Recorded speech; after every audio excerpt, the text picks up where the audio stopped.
Okay, back with the luxury trap. Um, that thing about the ancient human beings living hundred thousands of years ago being different, that was important. Um, Luxury trap, it's a numbers game. Basically, why did we stop living like that, even though it was so good for us to live like that? To live as hunter-gatherers, we were much healthier and happier. Why did we stop? It was a luxury trap. Basically, you could have your friends and family live close to you. You could live in a group of more than 15 or 20 people. Um, you could have 200 people living in a little village, and that's nice because you get to see your family. Um, Plus, there's loads of extra food at certain times. If you do it just right, you can store food, and you can create even larger and larger populations. And then what happens is once you get um, social stratification, then you get armies. And so you can get, what is it, 200 starving farmers is still going to beat 15 very healthy, very happy hunter gatherers. There's no match because there's so many more of them. So then it becomes a numbers game. Uh, and these changes are incremental. So it doesn't go straight from living in your little nomadic lifestyle with your 15 closest family members all the way to genocidal lunatic wielding armies to force the slaves to work. It's incremental. Um, Neolithic agricultural revolution. This takes place 15 to 12,000 years ago. Um, the second one is the Industrial Revolution about 200 years ago, um, and how that changed the family and changed the environment after the Industrial Revolution. Um, and then post humanity, we have robots. We have the singularity when the robots can create themselves. Um, we have virtual reality already, where you don't know if this is the real life or is this just fantasy.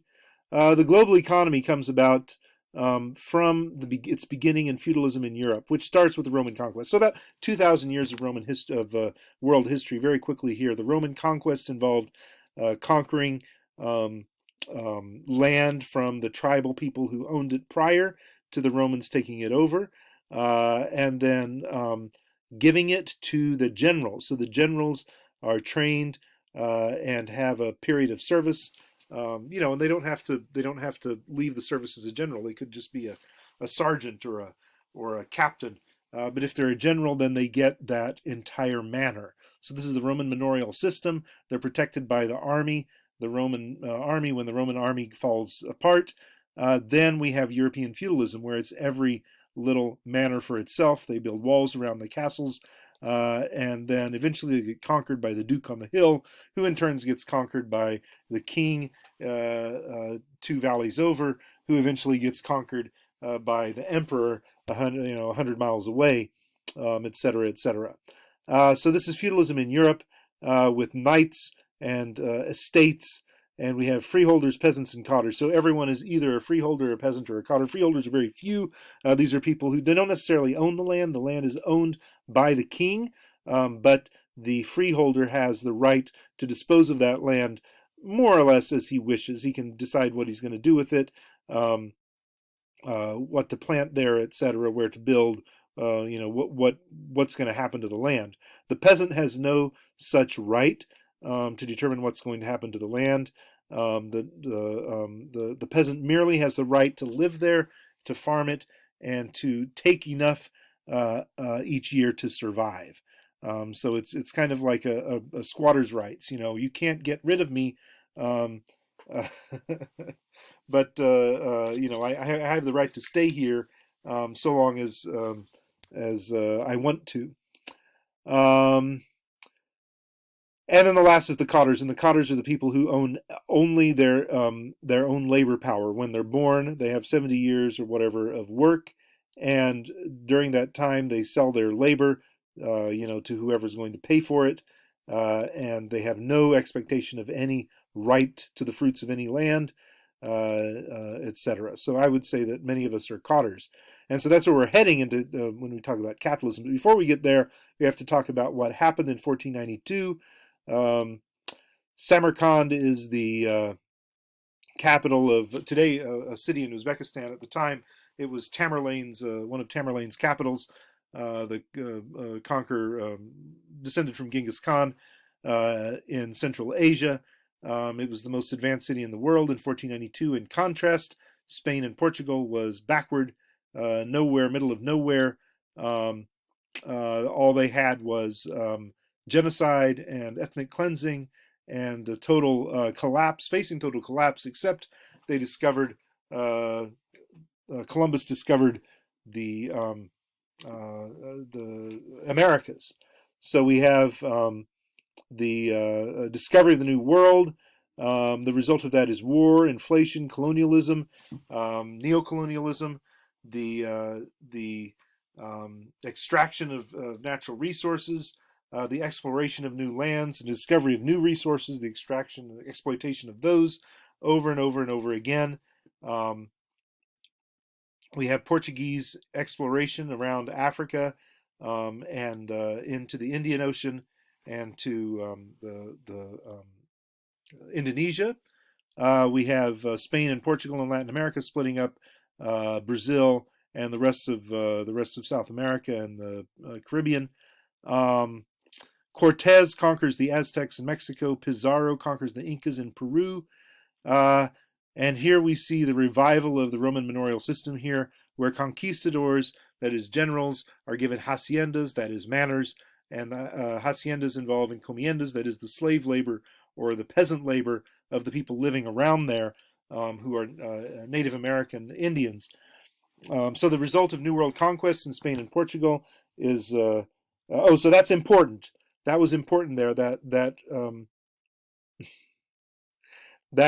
link between the Roman manorial system and in a 0 AD or 100 BC or whatever, and then 1500, 1600 years later, the Spanish are doing the very same thing with the haciendas. So that's important. So the results of the New World conquest in Spain and Portugal is this cycle of immiseration and poverty, crisis, debt, travel, exploration, conquest, increased inflation, increased crisis, increased debt, on and on and on. So the people of the ordinary people in Spain and Portugal are suffering, even though the bosses are making money hand over fist.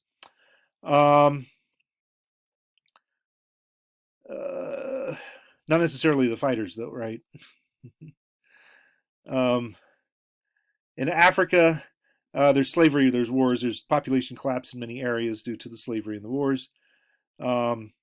Mediated culture, we have technologies of modernity, naming. Once people have to have names, why do they have to have names? Because you got to have a name, for your ID card, right? So that we can find you again and tax you. The adaptation of resistance. Some people refuse to go along with this, and they go back into the woods or back into the desert or whatever.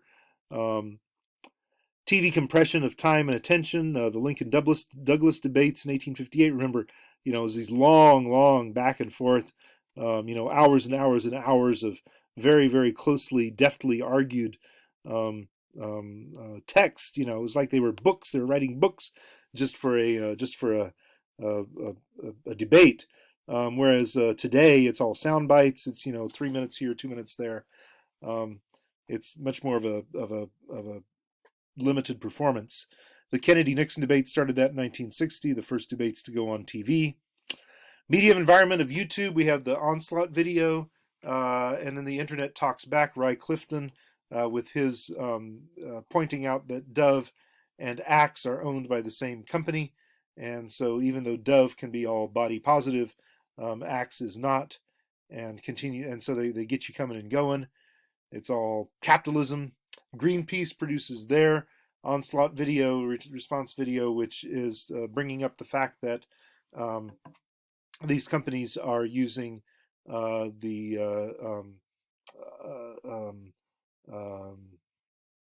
palm nut plantation, palm oil produced from plantations, not responsibly sourced, and so that actually forced whoever the company was, Lever, Lever Brothers, to Unilever, that was it, to responsibly source their palm oil. Ushahidi is a Kenyan app that was developed to help people after the embassy bombings, and it's been used in other places as well. So it's not just a first world thing. Anyone can talk back around the world. Anyone with a cell phone, with a smartphone.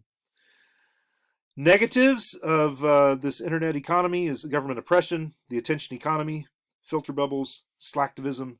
Overall, we suffer from the Instagram effect, comparing ourselves to fake faces that have been digitally enhanced.